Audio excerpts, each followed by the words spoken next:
प्यारी सात संगत जी, राधा स्वामी जी। संगत जी, सबसे पहले एक ज़रूरी बात आप सबके साथ साझा करनी है जी। हाल ही में वीआईपी लोगों के साथ बाबा जी की फ़ोटो खिंचवाने की व्यवस्था को बंद किया गया है जी, और इस विषय पर भी आज विस्तार से चर्चा होगी। इसके साथ साथ आज की वीडियो भी बहुत ही महत्वपूर्ण है और कल बाबा जी का एक विशाल कार्यक्रम भी आयोजित होने जा रहा है। यदि उस क्षेत्र की संगत ये संदेश सुन रही है तो वो अत्यंत प्रसन्नता के साथ वहां पहुंच सकती है जी, और बाबा जी के दर्शन का लाभ ले सकती है। सबसे पहले बात करते हैं कल के बड़े आयोजन की। कल 17 तारीख को बाबा जी का परोर में कार्यक्रम है जी। समय सुबह 11 बजे का है। ये केवल दर्शन का कार्यक्रम होगा, प्रश्न उत्तर नहीं होंगे जी। वहां जाकर अगर बाबा जी की मौज हुई तो सवाल जवाब भी हो सकते हैं जी। इसीलिए अभी कुछ कहा नहीं जा सकता, लेकिन दर्शन कार्यक्रम कल परोर में पक्का है जी। जो भाई बहन परोर जाना चाहते हैं वो खुशी से जा सकते हैं जी। संगत जी, 2 दिन पहले शुक्रवार को बाबा जी ने एक और महत्वपूर्ण फैसला लिया, जिसके अंतर्गत वीआईपी लोगों के साथ फोटो खिंचवाने की प्रक्रिया को बंद कर दिया गया है जी। अब इस फैसले के पीछे का कारण क्या है कि आखिर फोटो खिंचवाने की व्यवस्था बंद क्यों की गई और ऐसी कौन सी आवश्यकता आ पड़ी कि बाबा जी को ये निर्णय लेना पड़ गया जी। संगत जी, इस विषय को लेकर मीडिया में भी चर्चाएं हुई, सूचनाएं भी सामने आई। हालांकि कोई सार्वजनिक नोटिफिकेशन जारी नहीं किया गया है, लेकिन ये बात अब पूरी तरह से तय हो चुकी है और अंतिम रूप ले चुकी है। जैसा कि आप सभी जानते ही हैं कि अलग अलग राजनीतिक दलों से जुड़े कई लोग बाबा जी के पास आकर उनके साथ फोटो खिंचवाते रहते थे जी। कई बार बाबा जी कोठी में होते, कभी किसी अन्य स्थान पर होते, और उन्हीं बहानों से संगत को उनके दर्शन हो जाते थे। कई बार ऐसा भी होता था कि बाबा जी सत्संग में उपस्थित नहीं होते थे, लेकिन जब किसी वीआईपी या किसी खास व्यक्ति के साथ उनकी फोटो सामने आती थी तो संगत का मन प्रसन्न हो जाता था। सच तो ये है कि हमें किसी वीआईपी से कोई लेना देना नहीं होता, ना ही किसी पद या पहचान से। बाबा जी का कोई भी प्यारा कहीं भी बैठा हो, जब हम बाबा जी की एक झलक या फोटो देखते हैं तो मन अपने आप आनंद से भर जाता है, खुश हो जाता है। इसी कारण अब जो ये फैसला लिया गया है जी, ये वास्तव में एक बहुत ही सराहनीय और दूरदर्शी कदम है जी। इस निर्णय के पीछे एक बड़ा कारण ये भी है कि समाचारों में ये बात सामने आ रही थी कि कुछ लोग बाबा जी के साथ खिंचवाई गई तस्वीरों का गलत इस्तेमाल कर सकते हैं। गलत इस्तेमाल का मतलब ये कि कोई व्यक्ति कल को वही फोटो दिखाकर ये कह सकता है कि हम बाबा जी से मिलकर आए, बाबा जी हमें समर्थन देते, इसीलिए हमें वोट दिया जाए। आज के समय में दुनिया बहुत चालाक हो गई है जी। हर व्यक्ति का दिमाग तेजी से चलता है और कोई भी बात किसी भी तरह मोड़ी जा सकती है। संगत जी, इसके अलावा ऐसी परिस्थितियों में एक दूसरे पर आरोप लगाने का अवसर भी बन सकता है। आप भली भांति जानते हैं कि सद्गुरु किसी भी राजनीतिक दल का समर्थन नहीं करते जी।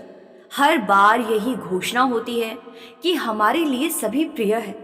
आप जिस किसी को भी वोट देना चाहे अपनी समझ से दें। सद्गुरु का किसी विशेष पार्टी से कोई लेना देना नहीं होता जी। यदि किसी खास व्यक्ति के साथ बाबा जी की फोटो सामने आती है तो उसका चुनावी प्रभाव भी पड़ सकता है जी, और कल को किसी को ये कहने का मौका मिल सकता है कि बाबा जी उस व्यक्ति या पार्टी के पक्ष में हैं। सद्गुरु दूरदर्शी होते हैं, वो आने वाले समय को पहले ही देख लेते हैं जी। वो जानते हैं कि भविष्य में कौन सी बात किस रूप में सामने आ सकती है और कौन व्यक्ति किस तरह किसी व्यवस्था को बिगाड़ सकता है। इस दूरदृष्टि को ध्यान में रखते हुए बाबा जी ने फोटो खिंचवाने की व्यवस्था बंद कर दी जी, और ये वास्तव में एक अत्यंत उत्तम पहल है। इसके साथ साथ एक और बहुत महत्वपूर्ण बात है। हम जैसे सामान्य बहन भाई जब सत्संग या संगत में जाते थे तो मन में कभी कभी ये भाव आ जाता था कि बाबा जी की उनके साथ तो फोटो खिंचवा लेते हैं, हमारे साथ क्यों नहीं। अब इस फैसले के बाद सबके मन को शांति मिलेगी, क्योंकि अब ना उनके साथ फोटो होगी और ना हमारे साथ। सभी के लिए नियम एक समान है जी। हालांकि इस निर्णय में हजूर जी की भी कुछ भूमिका है, क्योंकि वो भी अब कुछ सख्ती बरत रहे हैं जी। बाबा जी तो स्वभाव से सहज और मौज में रहने वाले हैं जी, लेकिन चूंकि कुछ लोग इन बातों का दुरुपयोग कर लेते हैं, इसीलिए ये कदम उठाना आवश्यक होगा। ये आदेश हमारे लिए सिर मत्थे है जी, और हमें पूरे प्रेम और श्रद्धा के साथ स्वीकार है जी। कल हमारे एक भाई ने अपने व्हाट्सएप ग्रुप में एक साधारण सी बात पूछी थी जी कि आज पाकिस्तान और इंडिया का मैच कौन कौन देख रहा है। उसी पर एक भाई का टिप्पणी आई, भाई जी क्या हम परमारथ को छोड़कर किसी और ही रास्ते पर तो नहीं चल पड़े हैं। देखिए, परमारथ एक अत्यंत निजी और अंतरंग संबंध है।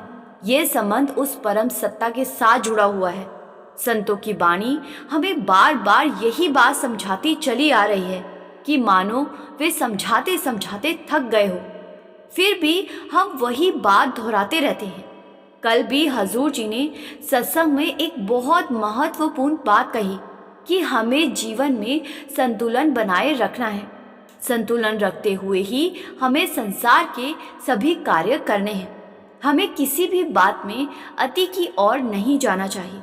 यदि हम केवल परमारथ की ओर ही भागेंगे तो वो भी परमारथ नहीं रह पाएगा, क्योंकि मन स्वभाव से ऐसा है कि वो किसी एक ही दिशा में लगातार टिक ही नहीं सकता। जब हम किसी एक तरफ अत्यधिक झुक जाते हैं तो बहुत जल्दी उसी चीज से उब भी जाते हैं जी। सही मार्ग ये है कि हम जीवन के हर पहलू में संतुलन बनाए रखें जी। एक बहुत ही सुंदर उदाहरण दिया जाता है जी कि दुनिया में रहो पर उससे अलग ना हो जाओ। संत चरण दास जी की बानी है, धरती पर शरीर रहे पर प्राण परमेश्वर में लगे रहे। अर्थ ये है कि चाहे हम कोई भी कार्य कर रहे हो, चाहे मैच देख रहे हो या कोई और काम कर रहे हो, भीतर से ध्यान मालिक में जुड़ा रहे, तो इससे श्रेष्ठ स्थिति और कोई नहीं हो सकती जी। बुल्ले शाह जी ने भी कहा है, हाथ काम में लगे हो लेकिन दिल यार की ओर हो। अक्सर हम ये गलत फहमी पाल लेते हैं कि यदि हम परमारथ के मार्ग पर आ गए हैं तो अब हमें संसार की सारी चीज़ें छोड़ देनी होगी। ये सोच ही हमारी सबसे बड़ी भूल है जी। संसार में कोई भी वस्तु ज़बरदस्ती छोड़ी नहीं जा सकती जी। यदि हम कोई जिम्मेदारी छोड़ेंगे, चाहे वो नौकरी हो, परिवार हो, बच्चे हो या कोई और दायित्व, तो वही चीज़ें उल्टा हमारे मन पर और अधिक हावी हो जाएगी जी। तब हमारे लिए भजन सिमरन करना और भी कठिन हो जाएगा। जैसे जैसे हम नाम की कमाई और शब्द की साधना में आगे बढ़ते हैं, वैसे वैसे अपने आप ही हमारा ध्यान सांसारिक बातों से ऊपर उठने लगता है जी। लेकिन इसका ये अर्थ बिल्कुल भी नहीं है कि हम लोगों से मिलना जुलना छोड़ दें, किसी को बुलाना ही बंद कर दें या जंगलों और पहाड़ों में जा बसें। हमें संसार में रहते हुए सभी कर्तव्यों को निभाते हुए भी जीवन जीना है। हंसना भी है, मुस्कुराना भी है, खाना भी है, पीना भी है, सोना भी है।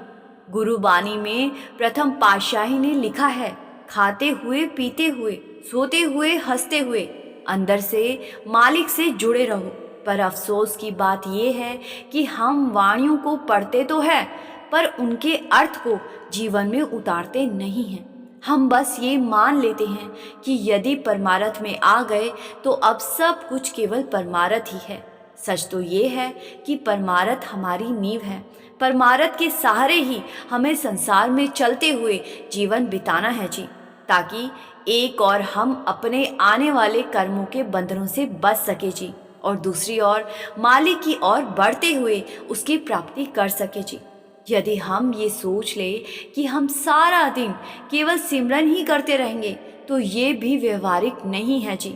यहाँ तक कि बड़े बड़े संत महापुरुष भी केवल सारा दिन सिमरन नहीं करते जी। उन्हें भी संसार के कार्य करने पड़ते हैं जी।